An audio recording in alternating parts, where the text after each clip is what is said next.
Hey y'all. Thinking about it earlier today, of course, I'm always thinking. And wanted to know how many of you guys write, this thing is low, or high.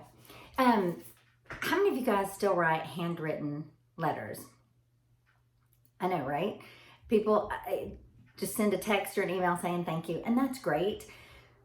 But I've been teaching my kids since they were old enough to make an X. I think I told y'all this before, to write handwritten thank you notes. We've always got tons of thank you notes around the house, and when the kids have birthdays, I always get them their own, whatever kind they want, thank you notes. Makes it a little more exciting, but I do expect them to write some kind of a thank you note.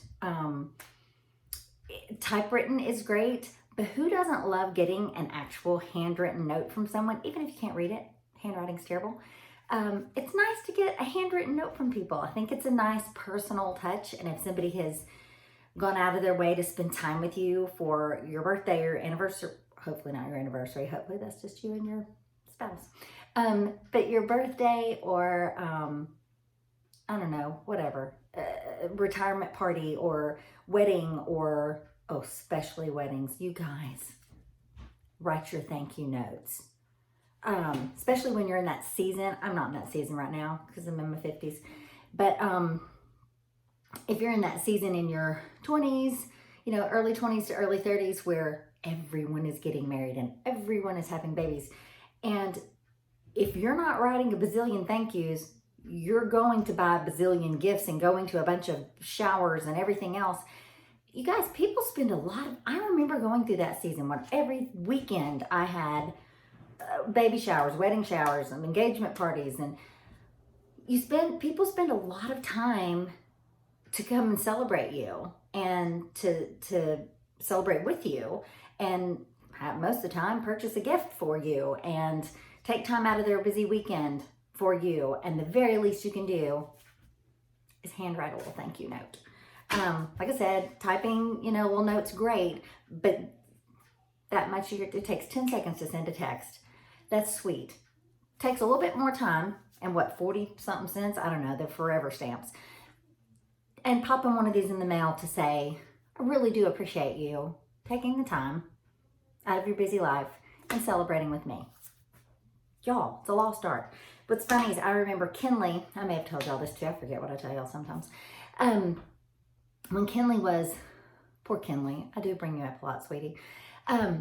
She was, I don't know, she'll remember, 15, something like that. She was either in middle school or high school, and she was writing to the mayor of the town where she lives to start a recycling, and they actually still have it now, that she started with the mayor's council, a recycling program for the youth. And I'm so proud of her, and she wrote the most beautiful letter, just beautiful. And it was typed, which, she's writing to the city, so that needs to be typed, that's different. However, she never sent handwritten stuff. And she had literally, and of course, where she went to high school, they didn't use cursive. She was gone in there for the longest time because she came in and I read it and I said, baby, that's perfect. It's beautiful. Not a typo. It's eloquent. I would just space down between sincerely and your name so you have room to put your signature. And she was gone, I don't know, 10 minutes in the other room, the office. And she finally came back and said, does my signature need to be in cursive? I said, by definition, yes. Otherwise, you're printing your name. Yes, it needs to be in cursive. It can be a blur, but it needs to be in cursive. And she's like, I don't remember how to make a cursive K.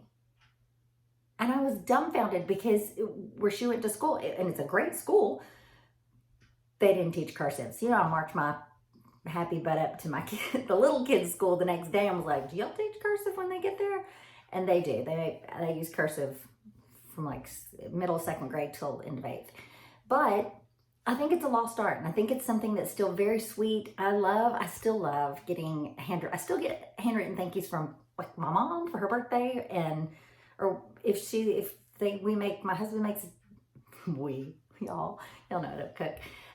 If my husband makes dinner for everybody, I always get the sweetest handwritten notes, and she didn't have to do that, but it's really sweet when I get them. I keep them, I treasure them. I still have handwritten notes from my daddy, handwritten notes from my grandmothers. I keep all those, you know, kind of like in high school when you used to keep your notes. Who didn't love a handwritten note? Anyway, we don't keep texts forever. We don't keep emails forever. No one's going to go digging through a box later unless y'all do. Maybe you print out your emails. I don't know. But those aren't things that we keep and look back on and go, oh man, y'all, my daddy's not here anymore. And I still have the last letter he ever wrote me, plus a really important letter that he wrote me when I was living in Los Angeles that just, wow, every time I read it, I cry. But I kept those, and I'll have those, hopefully, God willing, forever. But every once in a while, I'll, you know, trip over them in a bin when I'm looking for something else. And I'm like, oh gosh, you know, handwritten notes from my kids and my husband. I keep those things because they're special. Would I keep a text or an email? Maybe, but where in the world am I going to keep that? I mean, I'm not going to trip over it one day when I'm 80 somewhere in a box. So, anyway, I just wanted to pop on here tonight and tell you that this is an excellent habit. It's wonderful to teach kids to do before it's a lost art, and hopefully people that you love and care about are writing you thank you notes when you do things for them, or when you attend celebrations for them, or sadly funerals. I had to write a ton of thank you notes after my grandmother died, or my granny died. I had to write a ton of thank you notes for everyone that sent flowers and everyone that messaged us and all of that, and was happy to do it. It did take a long time after both my weddings. I did that, and after my kids were born and for birthdays. I just think it's a nice personal touch, and nowadays we need more nice personal touches in this world, and we need more kindness. So you guys, I hope you're having a great weekend. Be kind. It's free. Have a great night.